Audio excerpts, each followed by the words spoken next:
Aunque solo tengo 14 años, sé muy bien lo que quiero. Sé quién tiene razón y quién no. Tengo mi opinión, mi modo de ver y mis principios. Y por más extraño que suene en boca de un adolescente, me siento más bien una persona y no tanto una niña. Y me siento totalmente independiente de otra persona.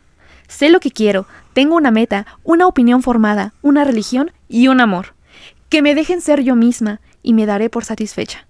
Sé que soy una mujer con fuerza interior y con mucho valor. Claro, tomaba sus 5 minutos. Con su mejor amiga y con su perla. Hola, nosotras somos Hijas de Clio. Un proyecto donde charlamos de historia, literatura, arte y creación femenina. Buscamos entretejer redes entre la academia y personas apasionadas, curiosas y entusiastas por la historia y por la literatura con una perspectiva de género. Nos interesa explorar el trabajo de mujeres, quienes, desde sus experiencias y miradas, nos comparten formas de narrar y de generar historia.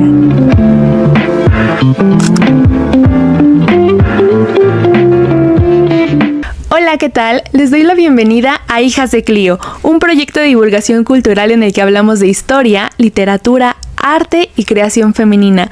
Yo soy Rosario Neri, soy historiadora y en esta sección de mujeres escritoras vamos a hablar de un libro que me encantó. Es nada más y nada menos que el diario de Ana Frank.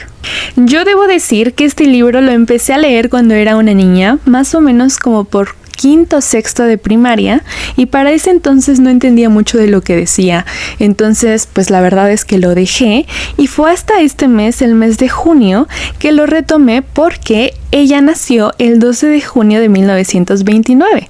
Entonces, como en Hijas de Clio estamos leyendo un libro por mes e intentamos que ese libro vaya de acuerdo al mes de nacimiento de alguna escritora, pues en esta ocasión tocó leer a Ana Frank y dije, bueno, vamos a retomar esa lectura que dejé hace muchos años y que en esta ocasión ya como historiadora, ya pues más grande, dije, yo creo que estoy preparada para ello y la verdad es que fue un libro que me dejó un sentimiento indescriptible en mi corazón. Hablemos primero de todo el contexto histórico en el que está viviendo Ana Frank para entender las ideas que ella nos intentó plasmar en su diario. Y bueno, como ya mencioné, ella nació el 12 de junio de 1929, nació en Frankfurt, Alemania, y vivió ahí 3 años, los primeros 3 años de su vida. Ella provenía de una familia judía. Su mamá se llamaba Edith Frank, su papá Otto Frank. Recordemos que, bueno, ellas adoptaban el apellido del esposo. Su hermana era Margot y ella era 3 años mayor que ella. Estamos en 1929 cuando ella nació y Adolf Hitler llegó al poder con el Partido Nacional Socialista en 1933. Entonces, como pues muchos de ustedes ya saben, empieza a haber un montón de políticas antijudías y que empieza a adoptar Adolfo Hitler y ella y su familia tuvieron que salir de Alemania para pues que no fueran víctimas de estas políticas antijudías y pues ellos estuvieron ahí en Ámsterdam un tiempo, vivieron tranquilos durante los primeros años. Ella vivió tranquila su infancia y vieron en Holanda un refugio hasta 1940 que Alemania invadió Holanda el 10 de mayo de 1940. Entonces fue ahí cuando pues ven todos estos cambios, estas políticas antijudías que empieza a implementar el Partido Nacional Socialista ahora en Holanda.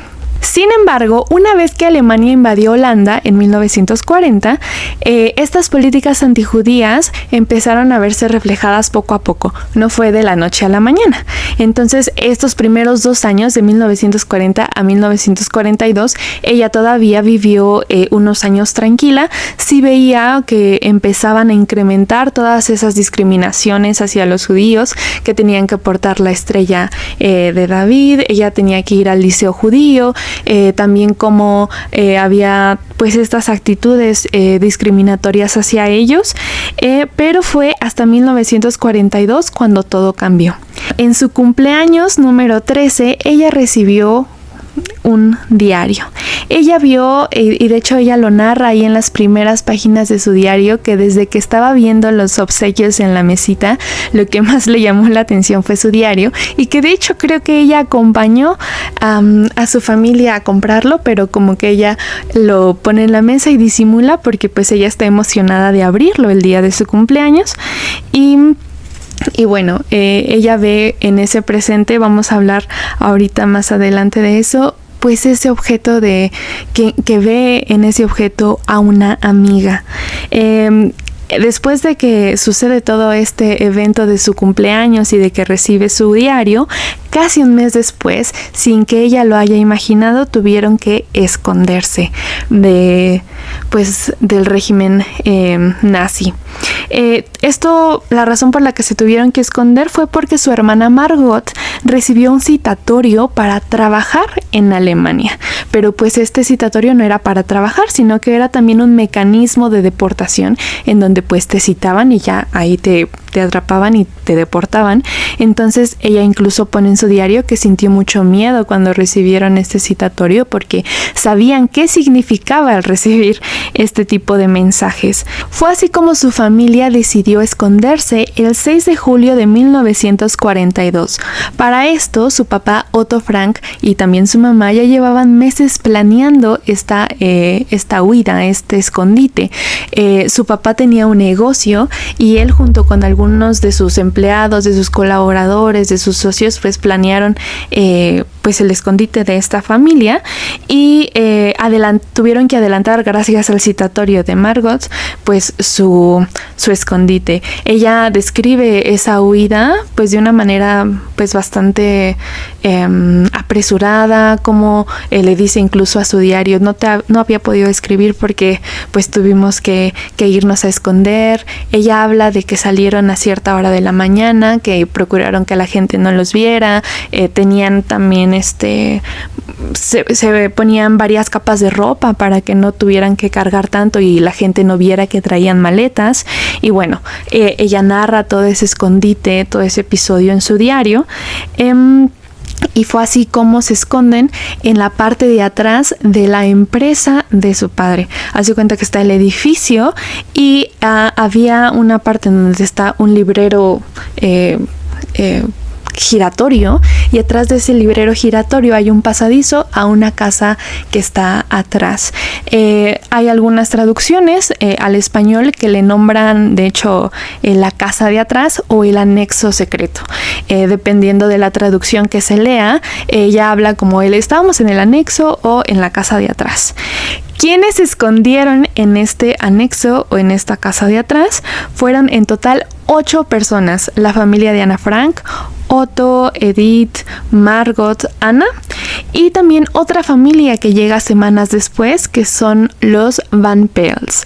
Pero ella usa el sinónimo de Van Dan porque si en algún momento llegaban a leer su diario, no sé, u otras personas no identificaran que era la familia Van Pels. Y de esta familia sus integrantes eran Hernán, August, Peter, y bueno, ellos 3 son la familia Van Pels. Y después, hasta noviembre de ese año, meses después, llega otro personaje que es Fritz Pfeffer, pero que ella también le pone el seudónimo de Albert Dussel para que, y lo mismo, si llegaba a leer su diario, no se diera cuenta de que estaba hablando de él. Entonces fueron en total 8 personas quienes se escondieron en esta casa de atrás. Ahora, ¿quién ayudó a los Frank? Esta cuestión es muy importante porque normalmente escuchamos todas las hostilidades que hubieron hacia las personas judías, pero esta ayuda que recibieron los Frank muestra también que hubo personas que también fueron solidarias hacia las personas judías. Este sentimiento de solidaridad, de confianza, de apoyo, pues también muestra ese otro lado de la moneda, ¿no? De la sociedad. Y bueno, estas personas que ella menciona en su diario les llevaban comida, les llevaban ropa, libros, periódicos, noticias, artículos de higiene como jabones. Y bueno, ¿quiénes fueron estas personas? Fue Miep Yes. Ella, de hecho, encontró el diario después de que los capturaron y lo guardó en su escritorio y después se lo entregó a su padre, único sobreviviente de este evento. Al rato hablaremos de ello. También, está Miep Yes, quien ya mencioné, Jan Yes, esposo de Miep, Beb, Víctor Kugler, que fue empleado de su papá, Johann Bosquill, quien construyó el librero que ocultaba el pasadizo secreto, y Kleinman, quien fue también colaborador del papá de Ana Frank. Entonces hay 8 personas escondidas en esta casa de atrás, en este anexo secreto. 8 personas, 2 familias que pues tuvieron que convivir 2 años enteros encerrados. ¿Pueden imaginarse eso? Desafortunadamente, pasados estos 2 años de escondite, el 4 de agosto de 1944, los 8 habitantes fueron arrestados. También fueron arrestados Kugler y Kleinman, los 2 colaboradores de su papá que les ayudaban a traer todos estos artículos de primera necesidad, y quienes los estaban protegiendo, pues los arrestaron también a ellos 2, y a los 8 habitantes los llevaron a campos de concentración.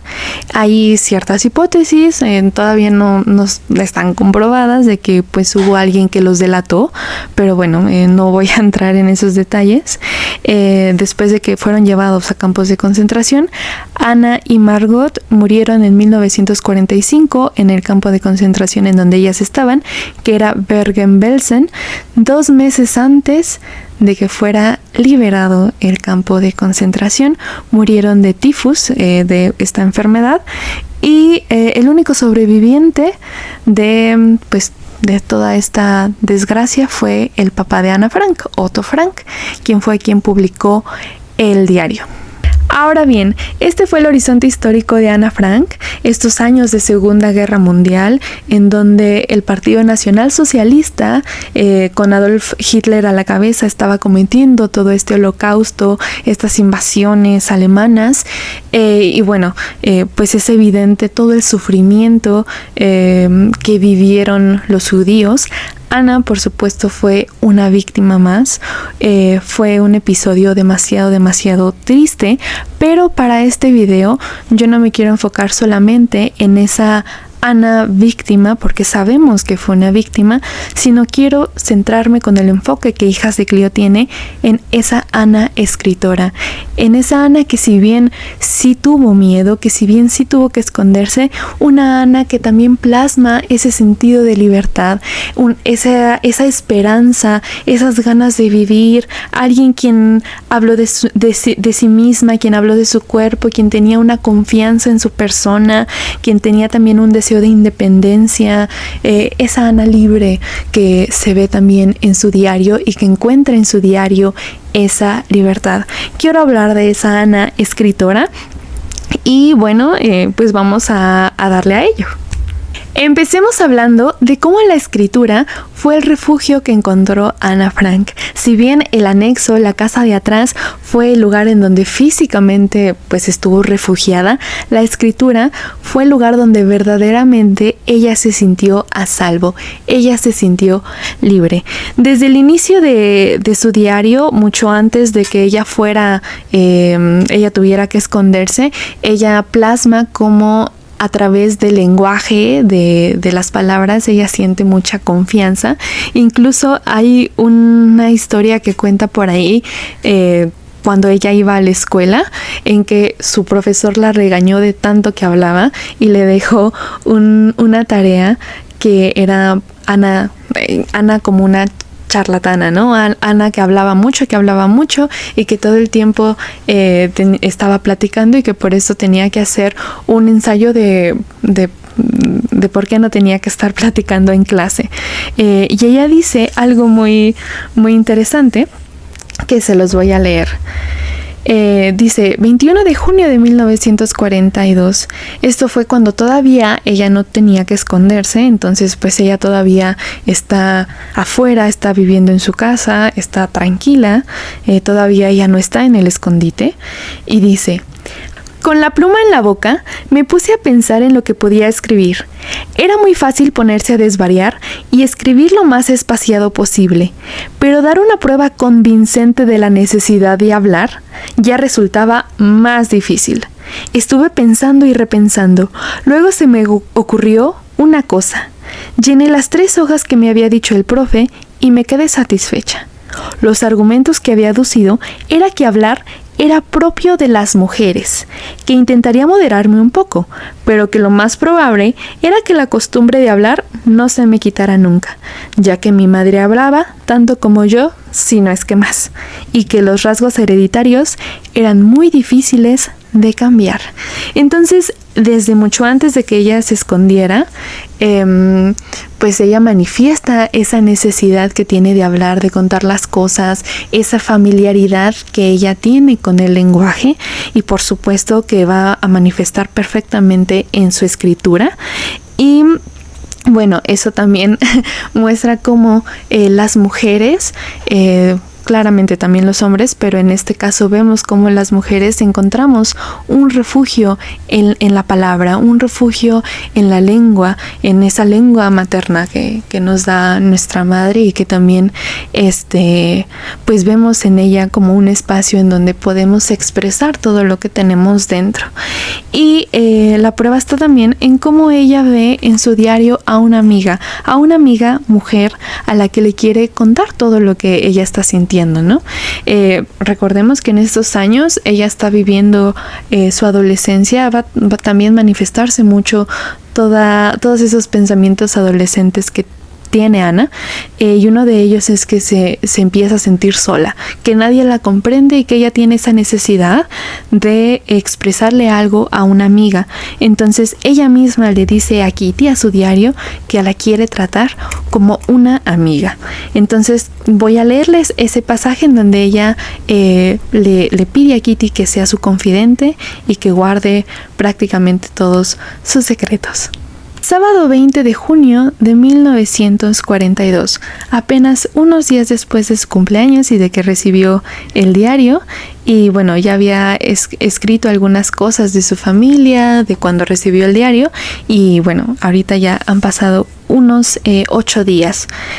Dice: tengo varios días sin escribir.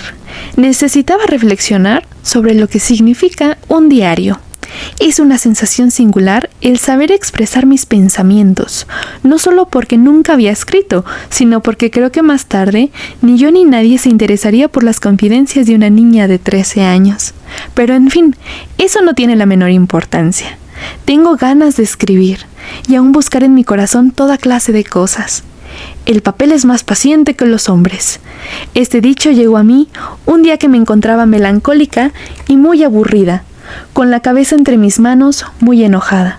Es cierto, el papel es paciente, y como creo que nadie se preocupará por este diario, no pienso jamás dejar a alguien que lo lea, a menos que encuentre un verdadero amigo o amiga al cual enseñárselo. Aquí estoy, en el punto de partida para comenzar un diario. Yo no tengo amigas. Para ser más clara, nadie creerá que una muchachita de 13 años esté sola en el mundo.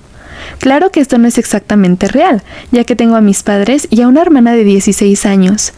Tengo, en total, más de 30 conocidos, entre ellos las llamadas amigas. Tengo admiradores en abundancia que me siguen con su mirada, mientras que en la clase, con los que no me ven de frente, se ayudan con un pequeño espejo de bolsillo. Tengo una buena familia, con tíos y tías. No me falta nada aparentemente, salvo la amiga. Con mis camaradas solo me divierto. Nunca puedo hablar con ellos nada en serio. Ni siquiera con mis amigas puedo llegar a intimar. He ahí la dificultad. Esta falta de confianza es quizá mi verdadero defecto. De cualquier manera, me encuentro frente a una realidad, y es bastante doloroso no poder ignorarlo. Esta es la razón de este diario.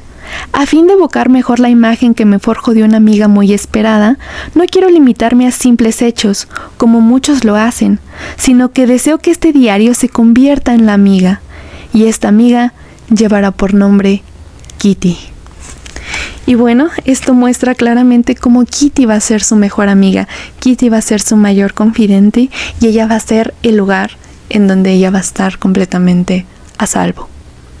Ahora bien, ¿cómo fue encontrar este lugar seguro en un escondite en donde vivían 8 personas al mismo tiempo?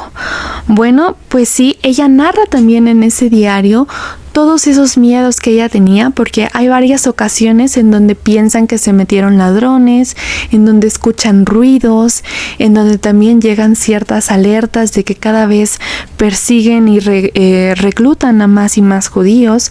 Entonces ella expresa todo ese miedo, también esos enojos, porque nunca faltaban los enojos. Imagínense, si cuando estábamos en pandemia, estar encerrados en la casa 40 días era a veces un tormento. Imagínense estar 2 años enteros. Todavía en pandemia podías pues salir, podías por lo menos dar una vuelta, aunque sea con cubrebocas, o estar al aire libre, pero 2 años sin poder salir para nada, ni siquiera a tomar aire. Había veces que ni siquiera podían abrir la ventana por miedo a que los descubrieran. Entonces no es, pues es un estilo de vida que realmente es bastante abrumador, bastante sofocante. Entonces, pues no tardan en manifestarse todos esos problemas entre las personas, que si por el espacio, si por el retrete, si por la comida, que hay veces ella expresa, por ejemplo, con este personaje, con Dussel, que quieren, o se están peleando por el escritorio, porque ella quiere el escritorio para escribir y el otro lo quiere para hacer ciertos trabajos, ¿no? De escritura o de lectura. Entonces, pues siempre se están peleando, porque naturalmente pues vivir 8 personas encerrados pues deja ver muchos problemas, ¿no? Entonces pues ella se enfrenta en todo eso, y en su diario siempre se está desahogando de que ay, me hizo esto, mi mamá ya no la aguanto, mi hermana es una insoportable, mi papá, bla bla bla. Entonces siempre está expresando, desahogándose en su diario sobre cómo son estas vivencias encerrada. Y bueno, dentro de este ambiente, pues ella también ve en su diario una escapatoria, una manera en cómo ella puede estar consigo misma, ¿no? Como fuera de todo este encierro, es un momento en donde ella encuentra esa salida, salir de ese momento tan ofuscante. Además de todas esas tensiones familiares y de que claramente ella ya estaba cansada de estar encerrada, muestra también una cierta gratitud, porque ella reconoce que pues tiene una cierta, es que decir una posición privilegiada, no, porque pues es muy feo todo lo que ella vivió, pero que ella misma dice, pues estoy viviendo toda esta situación muy difícil, pero por lo menos no estoy en un campo de concentración, por lo menos no estoy sufriendo como muchos otros judíos lo están. Entonces ella también siempre está dando gracias a Dios de que encontraron personas que los ayudaron, de que ella está a salvo, de que ella y su familia están bien. Entonces pues hay como todo ese contraste y esa lucha interna de ya no aguanto estar aquí, pero al mismo tiempo no puedo maldecir esto porque afortunadamente estoy bien y estoy viva. Entonces esa parte también como que te deja pensando mucho de cómo ella, a pesar de todo lo que está viviendo, dice pues gracias Dios por permitirme seguir viviendo. Y bueno, quiero compartirles este momento en donde ella expresa ese ahogo, ¿no? Ella dice que el estar encerrada ahí lo equipara como un pájaro que le han cortado sus alas, y este momento en donde ella ya está cansada, ¿no? De estar encerrada.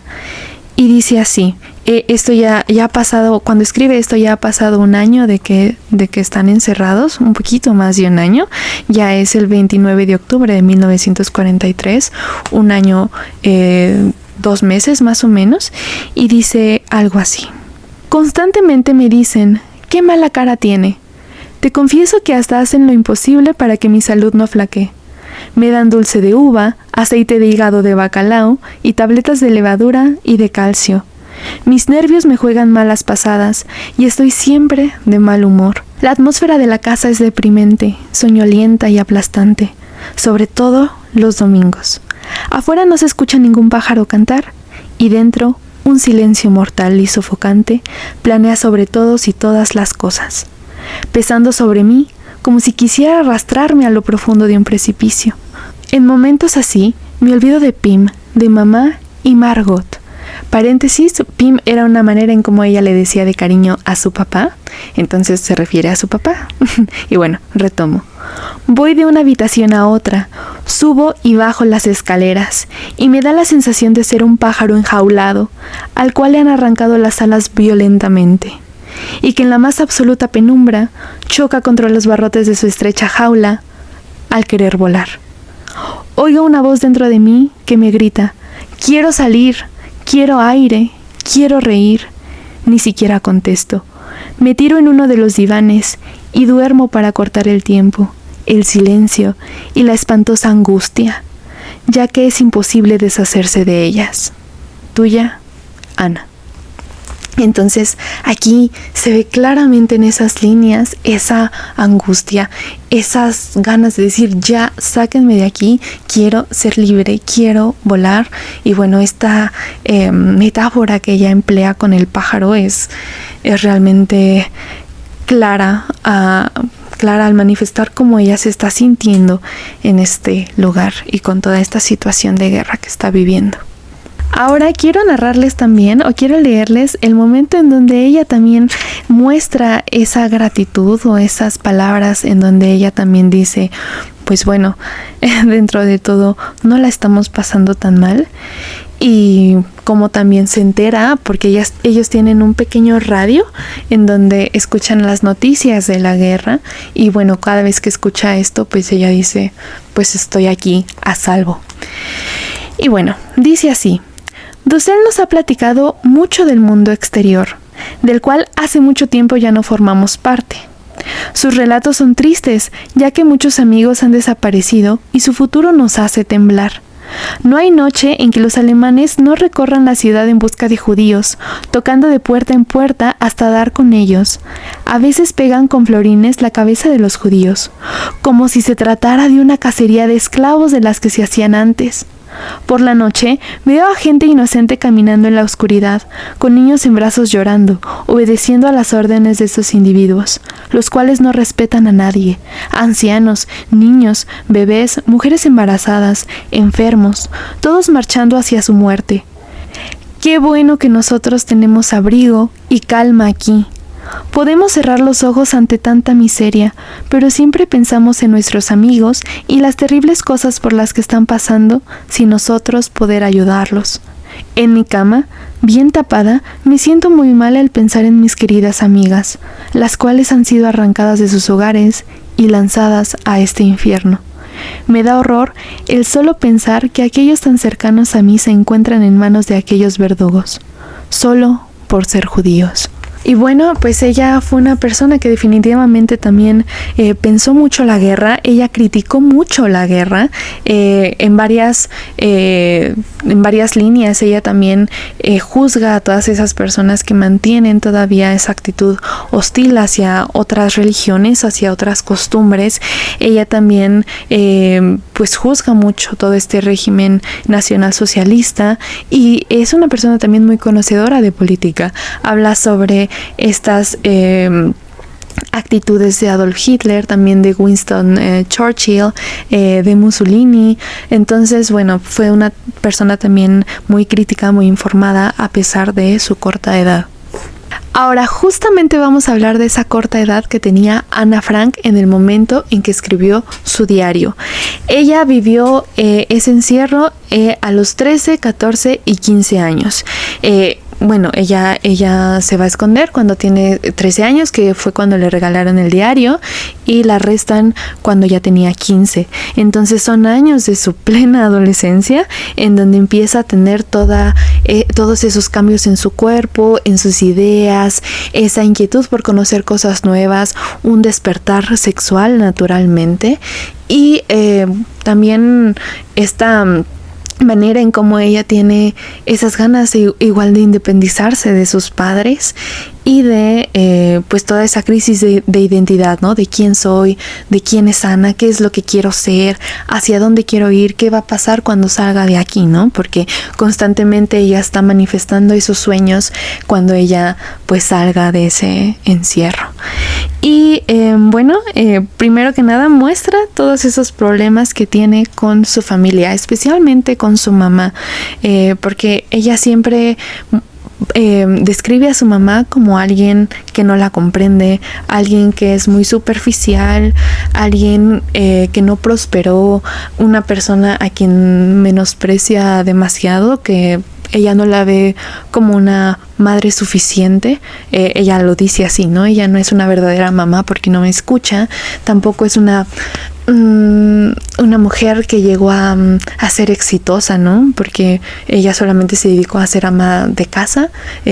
Esto desde la perspectiva de Ana, naturalmente, ¿no? No estoy diciendo que las amas de casa no prosperen, pero es la manera en cómo Ana lo dice, ¿no? Ella nada más se dedicó a esto, pero no fue una mujer que llegó más allá.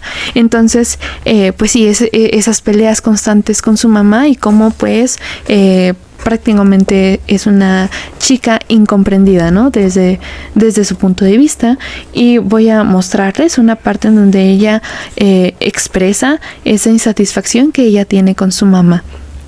Y dice, esto todavía apenas un mes después de que fueron a esconderse, el domingo 27 de septiembre de 1942, ella dice así: querida Kitty, mamá y yo no nos entendemos muy bien.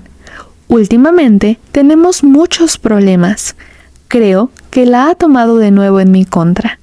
Debo aclarar que entre nosotros no hay gritos, como con los vecinos de arriba, aunque esto no significa que mi situación sea agradable.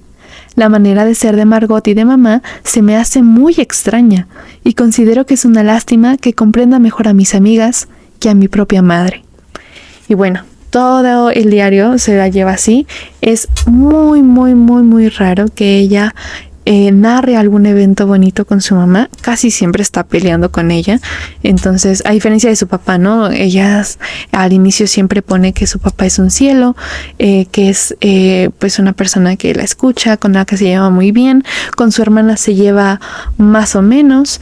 Pero bueno, ella muestra también toda esa situación familiar y de tensiones que hay también entre ambas familias, los Frank y los Van Damme. Y bueno, son también esos problemas de adolescencia que también se tiene, ¿no? Especialmente hacia la mamá. Ahora, otra de las cosas que ella vive cuando está escondida es la ilusión del primer amor. Ella se enamora cuando está encerrada de nadie más y nadie menos que de Peter Van Damme, el hijo de la otra familia con la que están escondidos. Y es muy curioso y muy, muy chistoso también, porque al inicio ella pues muestra a Peter como una persona súper antipática, súper aburrida, alguien que no tiene tema de conversación, que es de verdad alguien muy molesto, y de hecho no se lleva bien con él los primeros meses e incluso el primer año, pero es ya hasta el segundo año que ella empieza a desarrollar un sentimiento amoroso hacia Peter y también Peter hacia ella, pero más que amoroso, un momento de una relación de confianza, en donde ella, al sentirse una chica que no es comprendida, ella va con Peter y le pregunta muchas cosas de la sexualidad, de las mujeres, de los hombres, de cómo ve él algunas cuestiones de política, de cómo se lleva con su familia. Entonces ven Peter a un confidente, a esa amistad tan anhelada. Y también Peter ven a Ana pues a a esa confidente, y un pasaje muy bonito fue cuando ellos se dan un beso, porque pues toda esta historia de amor que ellos dos viven también es muy bonito leerla, porque no solamente muestra como toda esa parte negativa y todo ese sufrimiento que ella vivió, sino como también dentro de esta experiencia tan horrible que fue el estar escondiéndose de este holocausto, pues ella también vive momentos bonitos, como una ilusión de enamorarse, como encontrar a alguien que la comprenda, alguien con quien puede hablar, alguien con quien llegó a ver la luna y la noche tan bonita. Entonces creo que esos pasajes de amor y de felicidad también son muy valiosos, es muy valioso rescatar. Ahora, otra de las cosas que ella vive durante su adolescencia y que para mí es muy importante rescatar es cómo ella se da cuenta de todos esos cambios que empieza a tener su cuerpo y también su manera de pensar, pero especialmente su cuerpo, porque eso también va a jugar un papel muy importante en la manera en que ella se concibe a sí misma, en ese autoconocimiento que, valga la redundancia, Ana tiene de sí misma. Entonces pues ella se da cuenta de cómo su cuerpo está cambiando y también empieza a tener toda esa inquietud sexual, ¿no? Ese deseo, esas ganas de conocer el cuerpo del otro, el cuerpo de otras mujeres, cómo es el cuerpo del hombre, cómo se llevan a cabo las relaciones sexuales, cómo viven las mujeres la menstruación. Y a ella le molesta mucho cómo las adultas, en este caso su mamá y la señora Van Damme, pues ven como un tabú todos estos temas, porque recordemos, estamos hablando de la década de 1940. Si en la actualidad todavía sigue siendo un tema un poco tabú la sexualidad, en esos años, en una familia judía, todavía más. Entonces a ella le molesta mucho que cada vez que hace una pregunta sobre sexualidad siempre evadan, ¿no?, el tema. Entonces ella ve en Peter también un confidente con el que puede hablar de eso, ¿no? Y ella conoce los genitales masculinos en su gato. O sea, de verdad que están jugando Peter y ella con el gato, y pues Peter le enseña, ¿no?, cómo está compuesto el aparato reproductor masculino. Entonces sí, ¿no? Básicamente ella tiene ese despertar sexual mientras está encerrada. Ahora, quiero compartirles el momento en donde ella habla de esa curiosidad sobre la sexualidad, cuando ella se da cuenta de cómo su cuerpo está cambiando, porque ella también siente cierta pena el contárselo a Kitty. Incluso le dice como de, esto de verdad me da mucha pena decírtelo, como si se lo estuviera hablando a otra persona. Dice así: 6 de enero de 1944. Lo segundo es algo que me cuesta muchísimo contártelo, porque es algo que se trata de mí misma. Resulta que ayer leí un artículo de Sis Heister sobre por qué nos sonrojamos. En ese artículo habla como si se estuviera dirigiendo solo a mí. Escribe más o menos que una chica, cuando entra en la pubertad, se vuelve muy callada y empieza a reflexionar acerca de las cosas milagrosas que se producen en su cuerpo. También a mí me está ocurriendo eso, y por eso últimamente me da la impresión de que siento vergüenza frente a Margot, mamá y papá.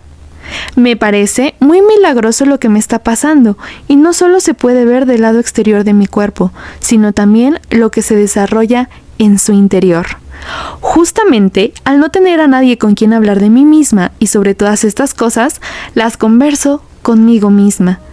Cada vez que me viene la regla, lo que hasta ahora solo ha ocurrido 3 veces, me da la sensación de que, a pesar de todo el dolor, el malestar y la suciedad, guarda un dulce secreto. Y por eso, aunque solo me trae molestias y fastidio, en cierto modo, me alegro cada vez que llega el momento en que vuelvo a sentir en mí ese secreto. Otra cosa que escribe Sis Heister es que a esa edad las adolescentes son muy inseguras y empiezan a descubrir que son personas con ideas, pensamientos y costumbres propias. Como yo vine aquí cuando acababa de cumplir los 13 años, empecé a reflexionar sobre mí misma y a descubrir que era una persona por mí misma, mucho antes. A veces, por las noches, siento una terrible necesidad de palparme los pechos y de oír el latido tranquilo y seguro de mi corazón.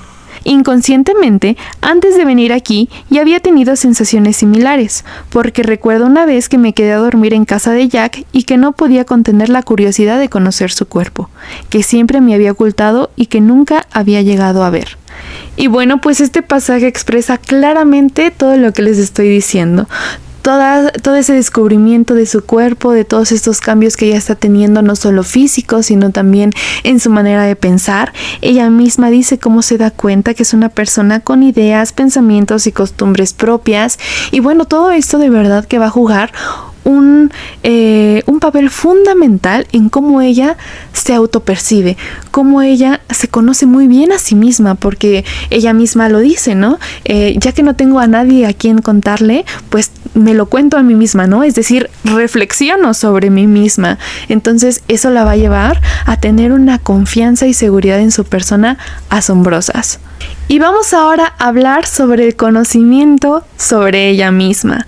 Realmente esta parte yo creo que este es mi eje temático favorito, porque cada vez que yo leía la manera en cómo Ana Frank se describía a sí misma, describía todos sus sueños, toda esa seguridad de decir, yo soy una persona que pues no se calla nada, soy una persona que critica bien las cosas, soy una persona que tiene muchas ganas de escribir, de manifestarle al mundo sus ideas.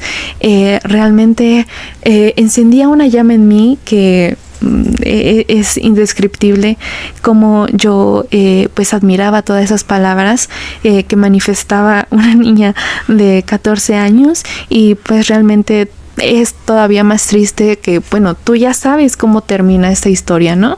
El lector ya sabe que Ana Frank pues fue alguien que desafortunadamente murió a causa de toda esta atrocidad de la guerra, pero que al mismo tiempo su escritura te hace de verdad desear de que ella salga libre, porque tú sabes que ella, si sale libre, va a cumplir todos sus sueños, va a lograr ser esa escritora que tanto sueña ser, esa periodista, y realmente te deja un vacío el pensar que toda esa guerra, todo ese holocausto, todo ese régimen de Hitler destruyó tantos sueños, tantas aspiraciones, no solo de Ana, sino de tantas personas judías, jóvenes que pues estaban iniciando apenas pues esta vida, ¿no?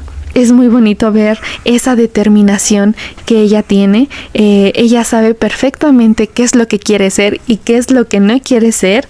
Ella sabe perfectamente que quiere progresar, y que ella lo dice en 2 ocasiones. Ella no quiere solamente quedarse en casa a cuidar niños y atender a su marido.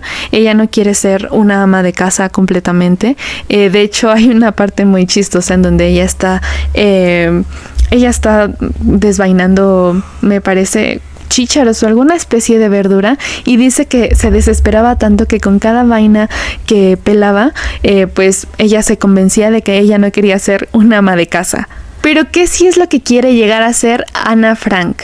Ella dice que quiere convertirse en una periodista, ya que es consciente de que escribe muy bien. También le gusta mucho la historia, especialmente las genealogías, la mitología griega y romana. También le gusta mucho aprender idiomas, ya que pues en este momento en el que están encerrados, las personas que les traen cosas les llevan también algunos cursos para aprender idiomas por catálogo. Entonces pues ellos piden sus libros de francés, de inglés, también de un poco de alemán, porque pues en cierta forma ella habla holandés. Y bueno, pues también manifiesta cómo pues no toda la vida pues escondido será pelear, ¿no? Sino que también había estos momentos de aprendizaje, de lectura, de convivencia. También narran celebraciones, ¿no? Ellos también celebran sus cumpleaños y se regalan cositas muy chiquitas, pero que pues también son muy significativas en todo este contexto. Pero bueno, ella expresa todos esos gustos por las artes, por la literatura, por la ciencia, y pues sí, dice explícitamente que ella quiere ser una periodista. Entonces, quiero leerles también esa seguridad que ella tiene en sí misma, cómo ella es consciente de su ser mujer, de ser una persona también muy segura de sí, que se conoce perfectamente y de lo que ella quiere convertirse. Sobre la seguridad de sí misma, dice así: aunque solo tengo 14 años, sé muy bien lo que quiero. Sé quién tiene razón y quién no. Tengo mi opinión, mi modo de ver y mis principios. Y por más extraño que suene en boca de un adolescente, me siento más bien una persona y no tanto una niña. Y me siento totalmente independiente de otra persona. Y también dice así: a pesar de mis pocos años, tengo más valor vital y un sentido de la justicia más preciso e intacto que mamá. Sé lo que quiero, tengo una meta, una opinión formada, una religión y un amor. Que me dejen ser yo misma y me daré por satisfecha. Sé que soy una mujer con fuerza interior y con mucho valor. Si Dios me da la vida, llegaré más lejos de lo que mamá ha llegado a ser jamás. No seré insignificante. Yo ahora sé que lo primero que hace falta es valor y alegría. Y de su amor por la escritura y su deseo de convertirse en una periodista y una escritora, dice así: debo seguir estudiando para no ser ignorante, para progresar, para ser periodista, porque eso es lo que quiero ser. Me consta que sé escribir. Algunos cuentos son buenos, mis descripciones de la casa de atrás, humorísticas. Muchas partes del diario son expresivas, pero aún está por verse si de verdad tengo talento. Yo misma soy mi mejor crítico y el más duro. Yo misma sé lo que está bien escrito y lo que no. Quienes no escriben no saben lo bonito que es escribir. Antes siempre me lamentaba por no saber dibujar, pero ahora estoy más que contenta de que al menos sé escribir.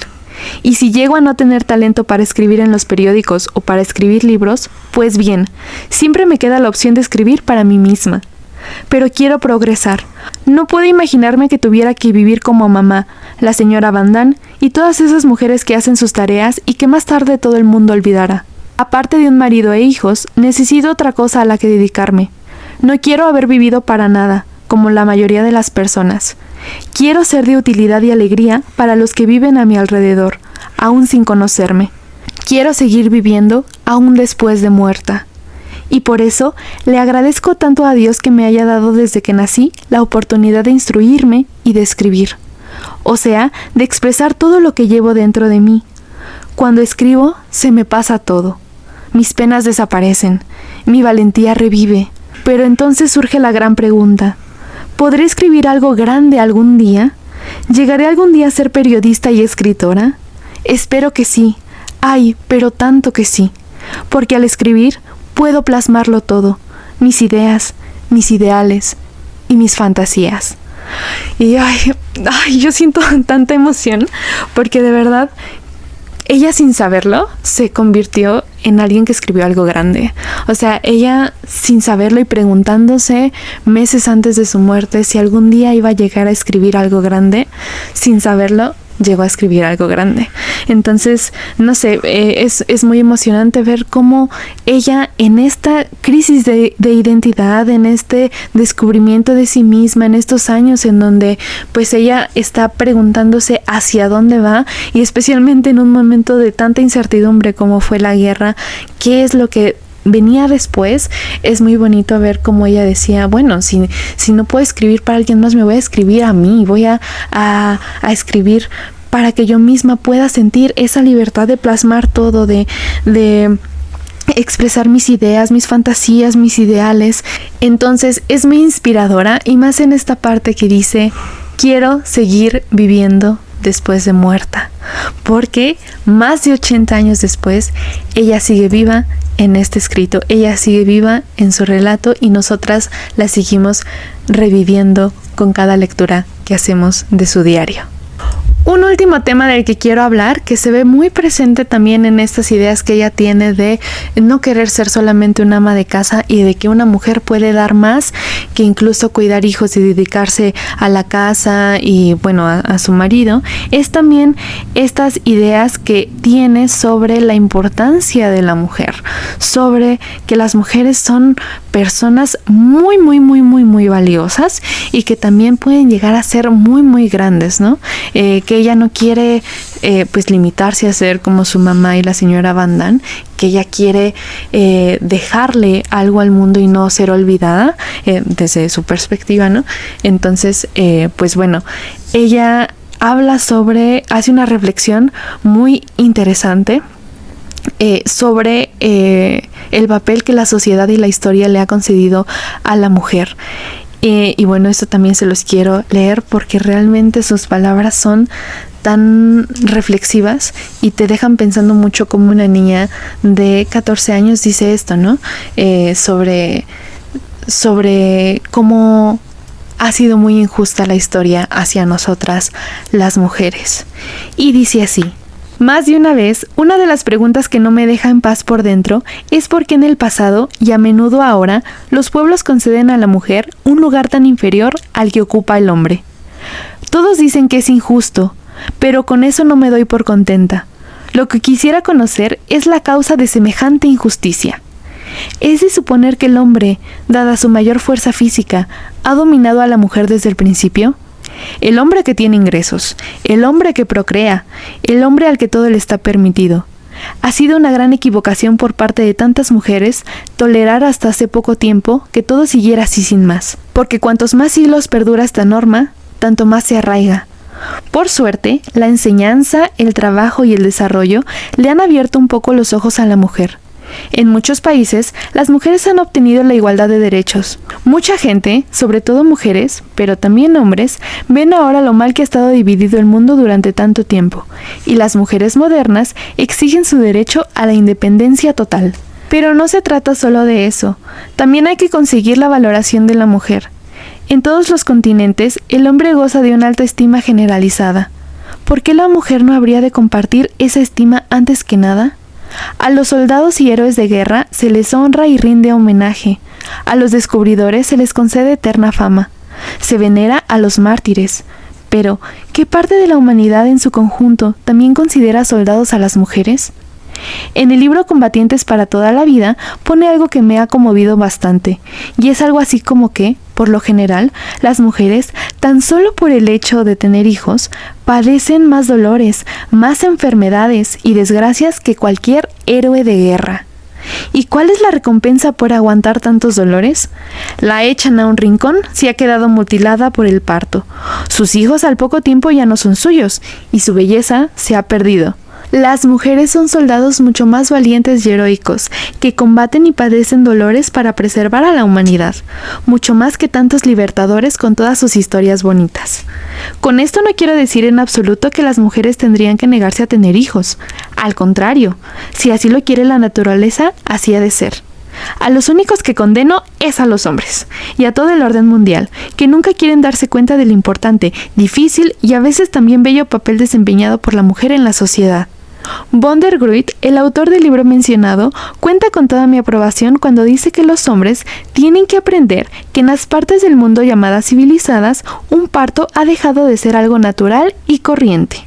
Los hombres lo tienen fácil, nunca han tenido que soportar los pesares de una mujer ni tendrán que soportarlos nunca.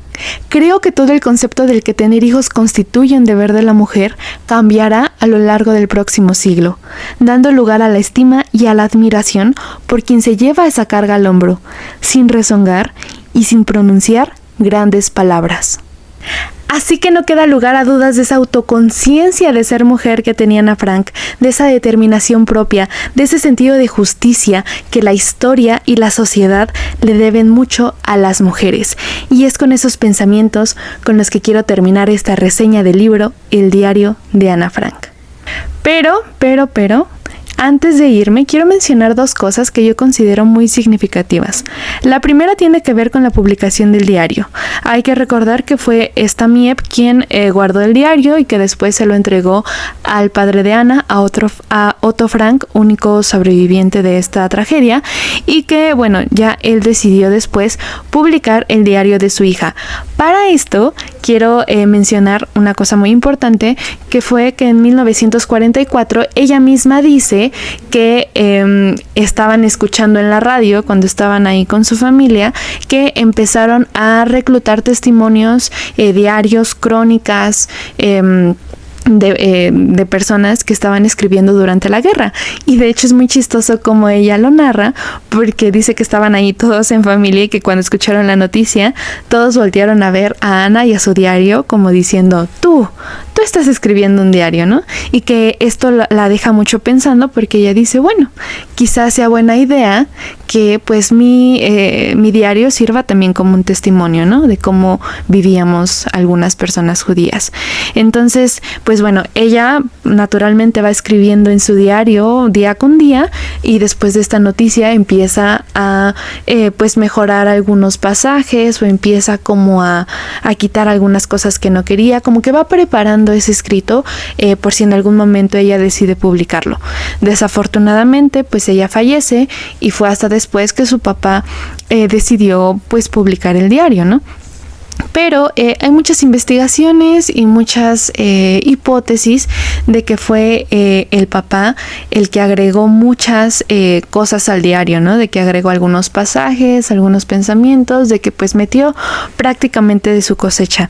Pero está comprobado de que el diario es auténtico, de que el papá simplemente fue un editor, es decir, él fue la persona que acomodó el relato, para publicarse, ¿no? O sea, que él lo preparó para ser publicado.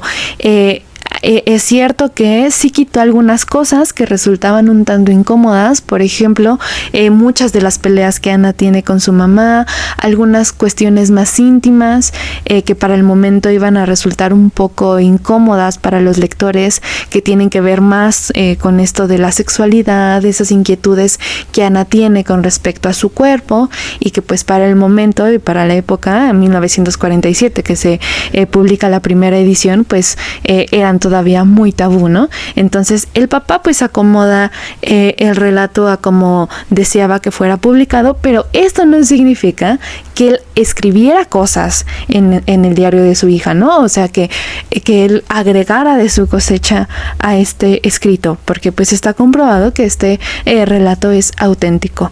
Entonces, pues muchas de estas teorías pues también son una manera de invalidar pues todos estos pensamientos que tiene Ana, y también como de hacer menos como toda esta escritura femenina de parte de Ana Frank.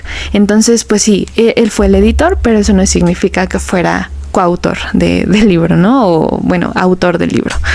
Ahora, la última cosa de la que quiero reflexionar es la importancia de los textos autobiográficos, los diarios y las memorias como una fuente histórica, porque muchas veces se intenta deslegitimar este tipo de fuentes diciendo que al ser textos completamente subjetivos, pues no son fuentes confiables, porque están sesgadas por esos valores e ideales personales, ¿no?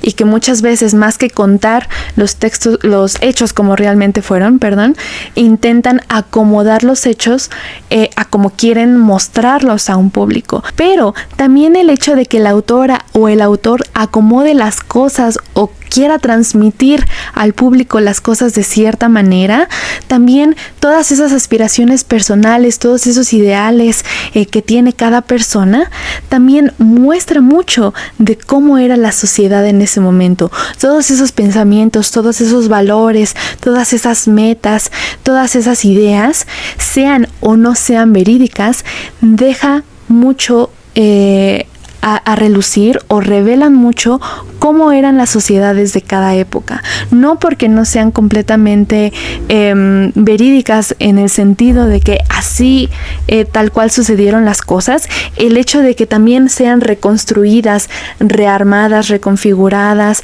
que sean también quizá falsificadas, el hecho de que incluso diga o mientan a conveniencia, esa mentira también revela cuáles son los intereses de una cierta época y de una cierta persona, de una sociedad determinada. Entonces, a lo que voy es que este tipo de fuentes, no por ser subjetivas significa que no sean fuentes históricas, también dejan mucho que decir de la sociedad, porque todo lo que deja el ser humano, arte, literatura, ciencia, muestra cómo eran las personas en una época determinada. Todo eso es fuente histórica, y los diarios como este del diario de Ana Frank es una fuente histórica. Y eso es todo por el video del día de hoy. Cuéntenme en los comentarios si ya leyeron el diario de Ana Frank o si tienen ganas de leerlo. También díganme de qué otras mujeres escritoras quieren que hable en esta sección de Hijas de Clio. Yo soy Rosario Neri y nos vemos en el siguiente video. Adiós.